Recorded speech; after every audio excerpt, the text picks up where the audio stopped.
한국은행은 오늘 금융통화위원회를 열어 기준금리를 연 1.5%에서 1.75%로 0.25%포인트 올렸습니다. 이주열 한은 총재는 우리 금리 수준은 여전히 중립 수준에 미치지 못했다며 추가 인상 가능성을 시사했습니다. 오늘 기준금리 인상으로 저축은행의 상황은 더 어려워졌습니다. 1금융권보다 취약차주가 많은 탓에 연체율 관리에 비상이 걸렸습니다. 서울 아파트값이 내림세를 이어가는 가운데 신규 분양 아파트의 청약시장의 열기가 뜨겁습니다.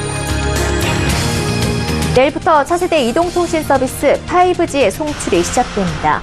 통신 장애 등을 방지하기 위한 안전망 구축이 우선돼야 한다는 목소리도 나옵니다. 센 뉴스 플러스 잠시 후 뵙겠습니다.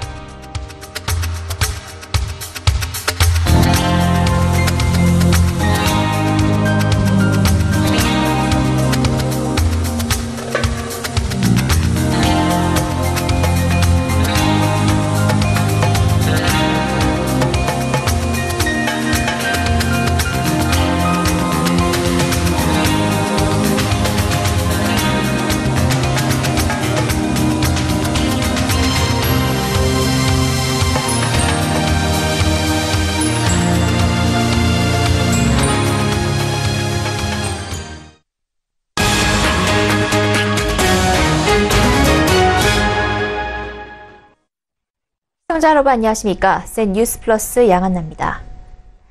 이주열 한국은행 총재는 오늘 오전 금융통화위원회 후 브리핑에서 1년 만에 기준금리 인상을 알리며 여전히 우리 금리 수준은 중립금리에 미치지 못했다고 밝혔습니다. 경기 침체 우려 탓에 앞으로 당분간 추가 금리 인상은 없을 것이란 전망이 우세하지만 이 총재의 발언은 추가 인상도 가능하다는 뜻으로 해석될 수 있습니다. 정원규 기자입니다. 한국은행은 오늘 오전 금융통화위원회를 열고 기준금리를 연 1.5%에서 1.75%로 0.25%포인트 인상했습니다. 이번 인상은 금융안정에 무게를 둔 결정입니다.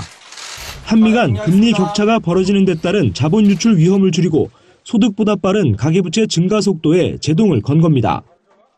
기준금리가 현 수준에서 계속 유지될 경우 금융 불균형 확대로 금융 안정 리스크가 커질 수 있다는 점을 고려할 때 통화 정책의 완화 정도를 조정할 필요가 있다고 판단하여 금융 안정을 택한 대신 경기에 대한 우려는 커졌습니다. 금리가 오르면 가계와 기업에 돈줄이 조여지고 이자 부담도 커져 경기 하강 속도가 빨라질 수 있습니다. 이 때문에 금융시장에서는 이번 금통위가 열리기 전부터 이달 인상을 예상하며 앞으로 당분간 추가 인상은 없을 것이란 전망이 우세했습니다. 이주열 총재의 생각은 좀 달랐습니다.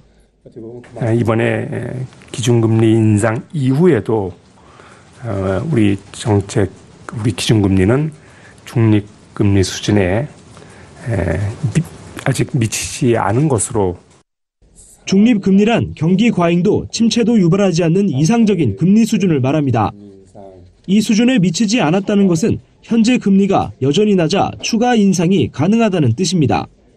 반대로 어제 새벽 제롬 파월 미국 연방준비제도 의장은 현재 금리 수준이 중립금리 바로 밑에 있다고 말해 금융시장을 들썩이게 했습니다. 이 발언은 연준이 금리 인상 중단을 고려한다는 뜻으로 해석됐습니다. 서울경제TV 정원규입니다. 1금융권인 은행과 2금융권인 저축은행은 금융시장 변화에 따른 영향도 다릅니다.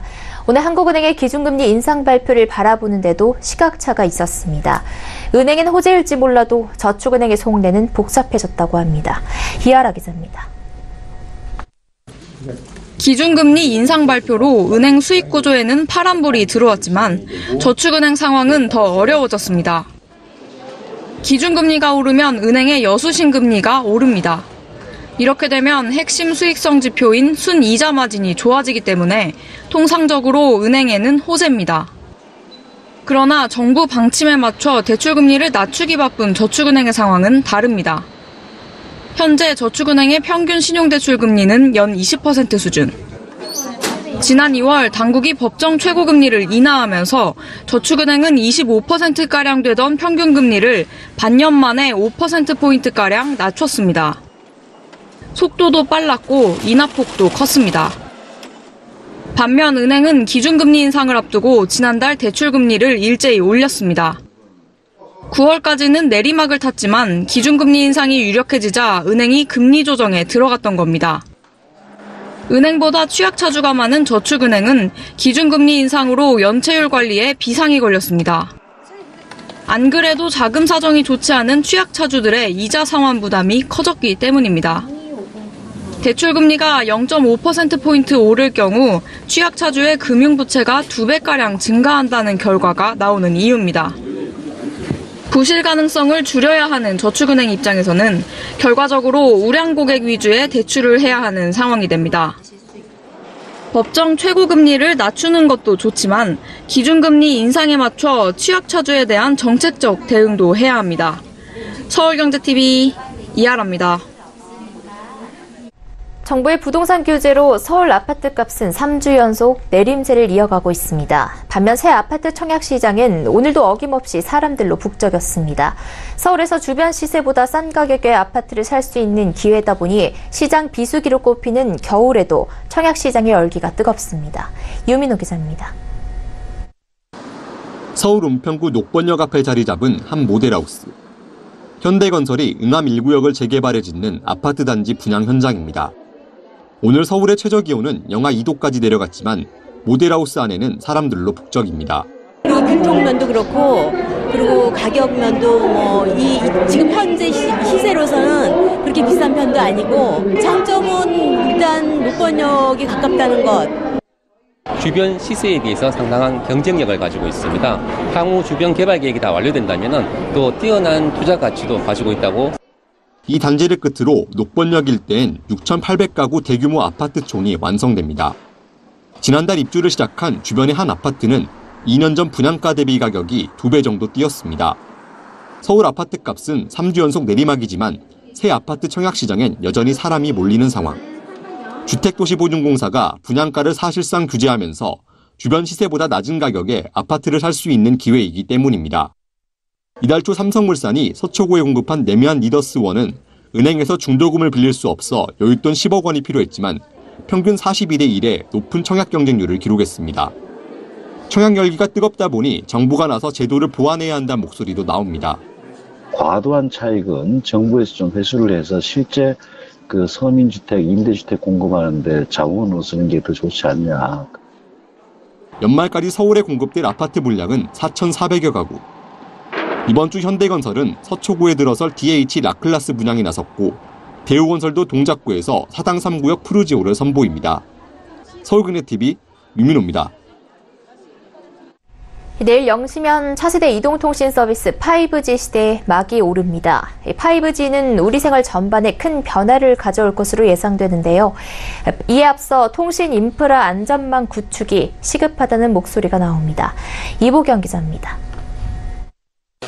조난 신고가 들어가자 드론이 떠 조난자의 위치를 파악하고 증강현실 안경을 통해 의사는 실시간으로 환자의 상태를 살피고 처방을 내립니다.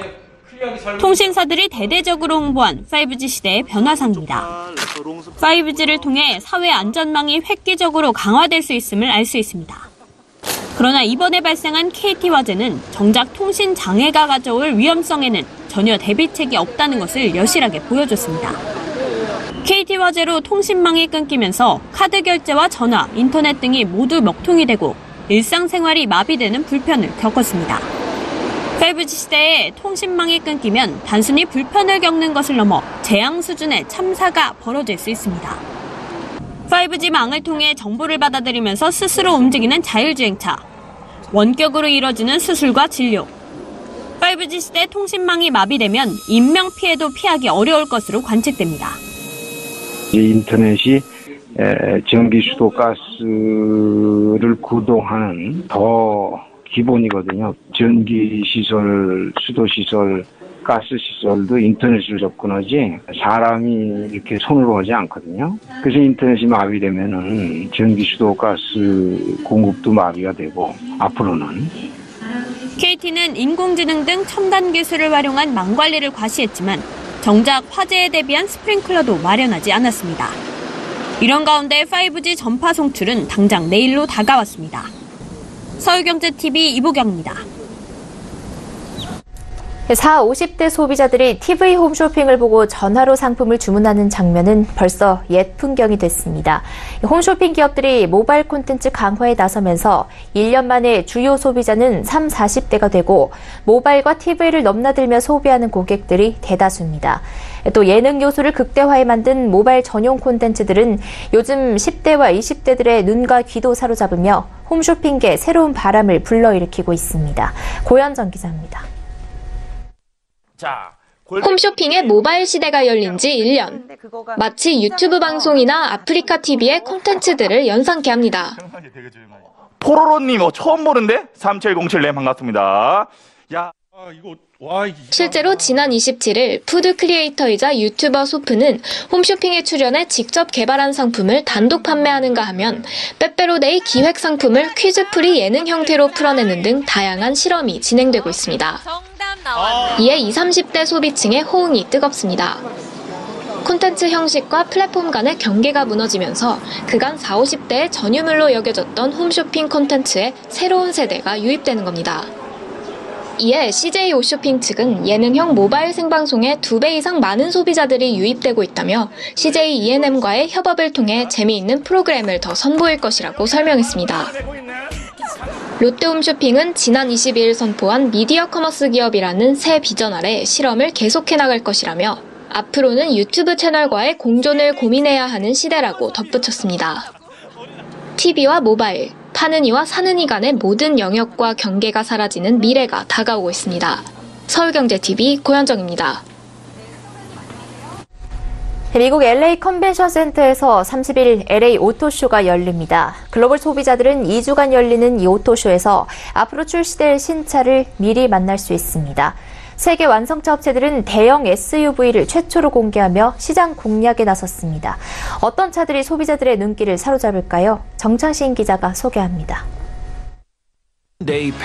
현대자동차가 세계 최초로 선보인 팰리세이드. 한눈에 봐도 산타페보다 더 큰 대형 SUV 모델입니다. 현대차는 2차 출시로 소형 SUV 코나에서 팰리세이드까지 SUV 라인업을 완성했습니다. This year, we've really picked up the pace with 5 more SUV introductions.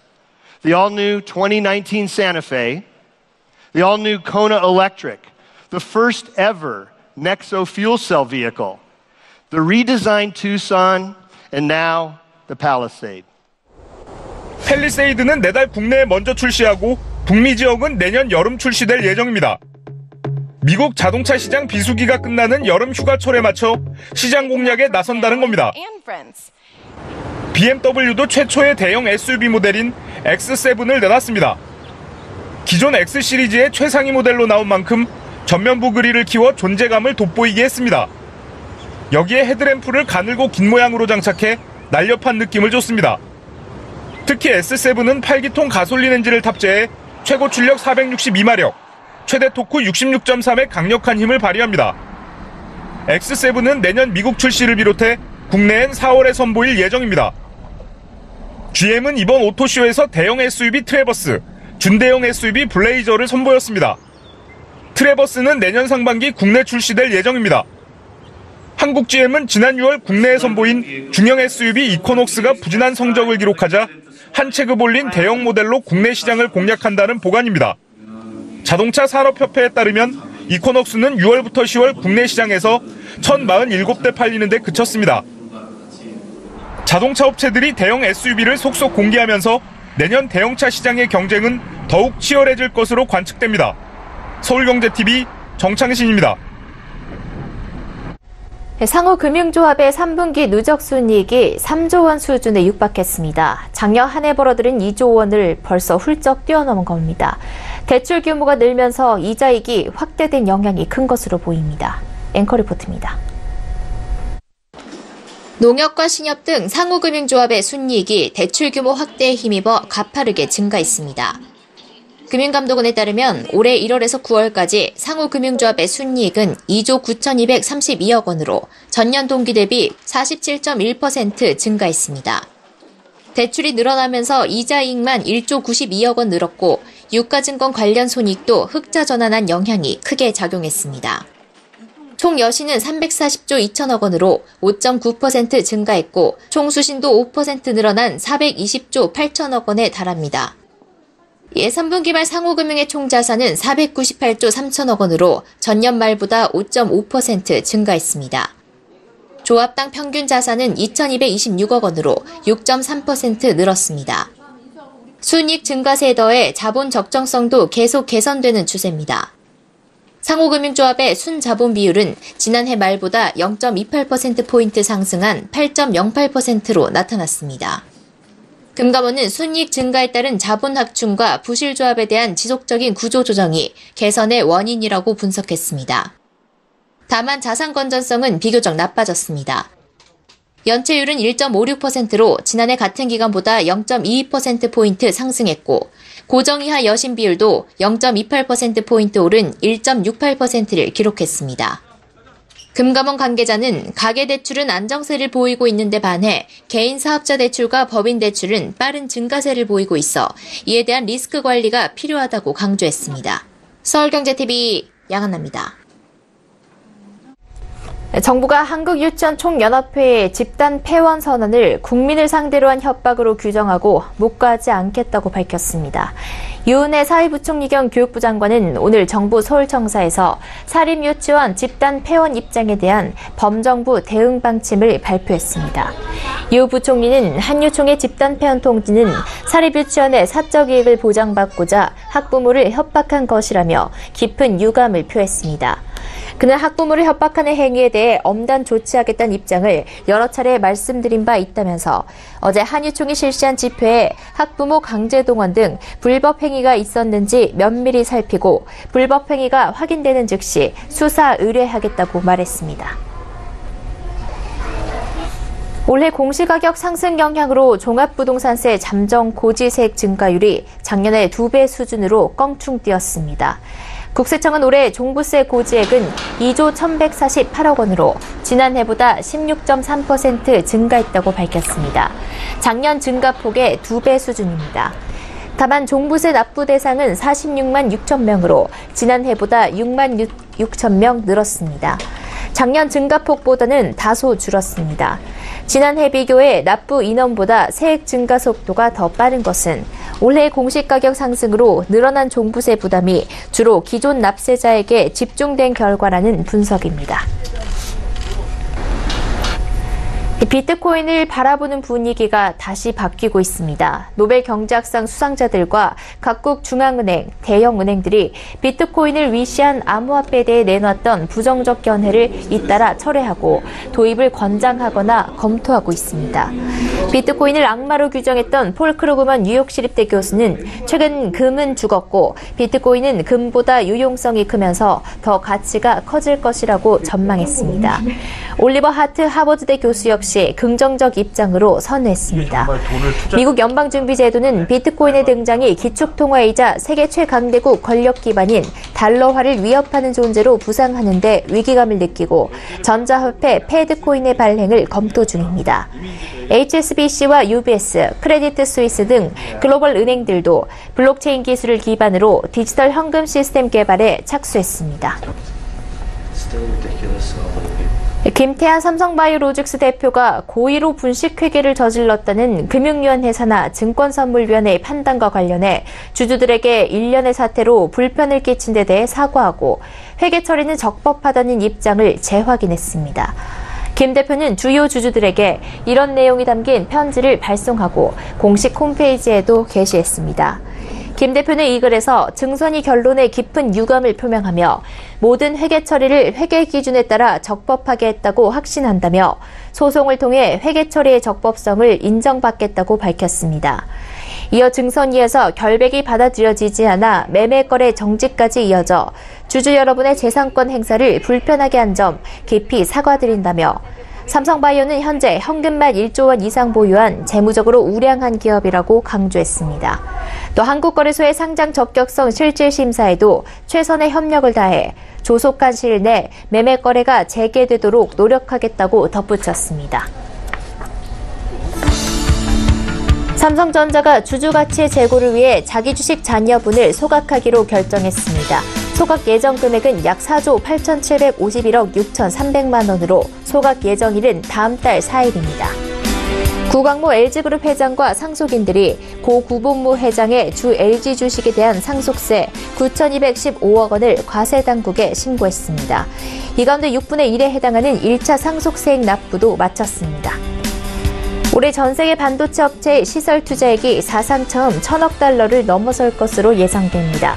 삼성전자가 전체 시설 투자에서 21.1%의 비중을 차지하며 가장 많이 투자한 기업이 됐습니다. 종합숙박 액티비티 예약 서비스인 여기어때의 신명석 대표가 대표직에서 물러났습니다.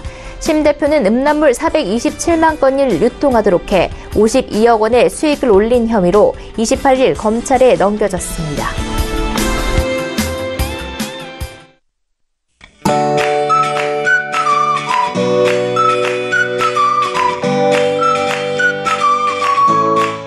안녕하세요. K웨더 라이프스타일 예보 최현미입니다. 어느덧 12월의 첫날이 다가왔습니다. 예년보다 높은 기온을 보이면서 포근한 하루가 되겠는데요. 아침에는 전국 대부분이 영상권을 보이겠고요. 낮 최고 기온은 서울 11도, 대전 10도, 전주, 대구 13도를 보이겠습니다. 날은 온화하지만 일교차가 크게 벌어지니까요. 기온 변화에 감기 걸리지 않도록 조심하셔야겠습니다. 한편 안정된 고기압권 내에서 대기가 정체하면서 황사의 이동이 늦어지고 있습니다. 남부지방의 황사는 오늘까지 나타나겠고요. 미세먼지 농도 계속해서 나쁨 수준으로 공기가 탁하겠습니다. 주말 동안 외출하실 때는 마스크를 꼭 착용해 주셔야겠습니다. 현재 위성 영상 보시면 전국이 대체로 맑은 가운데 제주도에는 구름이 많은 모습입니다. 내일은 중국 북동지방에서 남동 지나는 고기압의 영향을 받겠습니다. 다음은 자세한 지역별 날씨입니다. 중부지방 맑은 가운데 낮 동안 기온은 오늘보다 3에서 4도가량 오르겠습니다. 서울 11도, 대전 10도가 예상됩니다.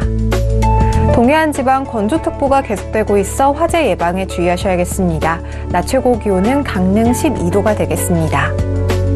남부지방은 상대적으로 높은 기온을 보이면서 한낮에는 15도 안팎을 보이겠습니다. 광주 14도, 부산 15도가 되겠습니다.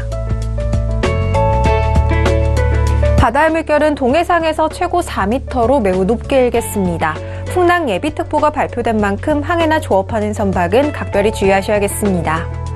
모레 일요일부터 전국에 비 소식이 있는데요. 남부지방은 화요일까지 이어질 전망입니다. 날씨였습니다.